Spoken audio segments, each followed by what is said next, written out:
മതപരിവർത്തന നിരോധന നിയമത്തിന്റെ മറവിൽ അകാരണമായി അറസ്റ്റ് ചെയ്യപ്പെട്ട കത്തോലിക്ക വൈദികൻ ഉൾപ്പെടെയുള്ളവർക്ക് ജാമ്യം നിഷേധിക്കുന്നതായി പരാതി. ഈ വർഷം ആദ്യം ഉത്തർപ്രദേശിൽ അറസ്റ്റിലായ ഫാദർ ഡൊമിനിക് പിന്റോ ഉൾപ്പെടെയുള്ള 30ഓളം പേരാണ് ജാമ്യം ലഭിക്കാൻ കാലതാമസം നേരിട്ട് 2 മാസത്തിലേറെയായി ജയിലിൽ കഴിയുന്നത്. ഫാദർ പിന്റോയുടെയും മറ്റ് 10 പേരുടെയും ജാമ്യാപേക്ഷ മാർച്ച് 1 പരിഗണിക്കാനിരിക്കെ നിയുക്ത ജഡ്ജി അവധിയിലായതിനാൽ മാർച്ച് 7 മാറ്റുകയായിരുന്നു. ജാമ്യാപേക്ഷ പരിഗണിക്കുന്നതിലെ കാലതാമസം ദുഃഖകരവും നിർഭാഗ്യകരവുമാണെന്ന് ബിഷപ്പ് ജെറാൾഡ് ജോൺ മത്യാസ് പറഞ്ഞു.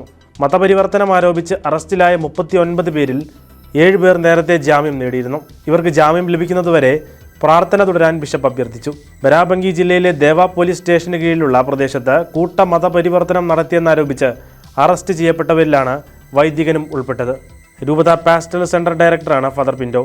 ഇത്തരത്തിൽ അറസ്റ്റ് ചെയ്യപ്പെട്ട ക്രിസ്ത്യാനികളുടെ ജാമ്യാപേക്ഷകൾ വ്യത്യസ്ത കോടതികളിൽ തീർപ്പ് കൽപ്പിക്കാതെ കിടക്കുകയാണെന്ന് ജയിലിൽ കഴിയുന്നവരെ സഹായിക്കുന്ന ഒരു ക്രിസ്ത്യൻ നേതാവ് പറഞ്ഞു. 2021 ഉത്തർപ്രദേശ് മതപരിവർത്തന നിരോധന നിയമം പ്രാബല്യത്തിൽ കൊണ്ടുവരുന്നത്. ഹിന്ദു അനുകൂല ഭാരതീയ ജനതാ പാർട്ടി അധികാരത്തിലെത്തിയ ശേഷം ക്രൈസ്തവർക്കെതിരെയുള്ള പീഡനങ്ങൾ വർദ്ധിച്ചതായും വീടുകളിൽ പോലും പ്രാർത്ഥന നടത്തുന്നത് മതപരിവർത്തനമെന്നാരോപിച്ച് ആളുകളെ അറസ്റ്റ് ചെയ്യുന്നതായും പ്രദേശവാസികൾ പറയുന്നു.